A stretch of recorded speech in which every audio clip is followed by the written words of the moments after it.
Hey everyone, Thornton here, and today we're going to be talking about Helldivers 2. Most notably, a huge change is happening as the CEO has stepped down, but it's actually some very good news because he's taking over creative control of the game, and that means we have a very bright future for it. We're going to go over exactly what this means, what will be changing with Helldivers 2, and what we can be looking forward to in the future of the game. Without further ado, let's start talking about the new changes. So y'all remember From Software, the studio that brought us the punishingly difficult yet awe-inspiring Dark Souls series? Or what about Blizzard, the powerhouse behind juggernauts like World of Warcraft and StarCraft, even if they have fallen from glory? Well, Arrowhead CEO, or well, former CEO, Johan Pilstead has a fire lit underneath him. He wants Arrowhead to join those ranks to become the next big gaming studio. Now, this isn't actually some pipe dream whispered in a boardroom. Helldivers 2's success is proof that Arrowhead has the chops, but the climb to the top is pretty treacherous. And here's the first hurdle: change. Not everyone particularly enjoys it. Gamers especially, you and me should both know that, especially when it comes to their favorite games.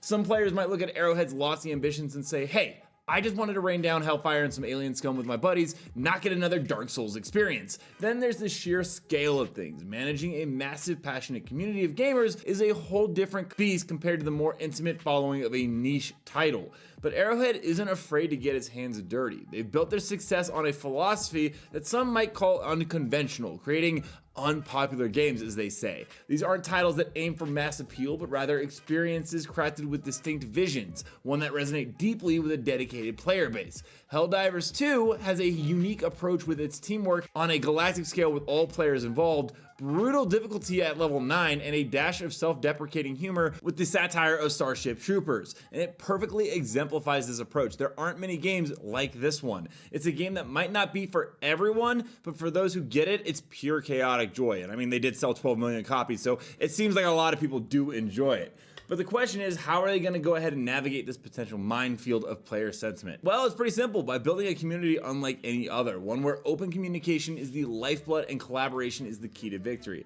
They want to transform negativity into a force for good, which you don't see a lot from major studios nowadays, and using player feedback to refine the Helldivers 2 experience. Think of it as a giant ever-evolving organism, similar to a live service game, but where they actually care about us and don't throw microtransactions down our throat every other day. And let's go ahead and talk about what is actually changing with Arrowhead to go ahead and do this vision, because there has been a massive leadership shakeup. The CEO who actually launched this game and wants it to become the From Software has stepped down from the position of CEO, but it's actually a good thing because he hasn't abandoned ship or left Arrowhead or even Helldivers. In fact, he might be getting even more involved, because this move will allow him to focus all his energy on Helldivers 2's creative direction, which is actually kind of awe-inspiring. This man cares so much about his game that he wants to just focus solely on that rather than crunch the numbers and try to be a chief executive officer and make stockholders happy. And the question is, well, why the change? Well, some players have spoken up and their voices have been heard. A lot of people are saying there are weak weapons right now that feel like glorified pea shooters, armor that wouldn't inspire a fashion show in a post-apocalyptic wasteland,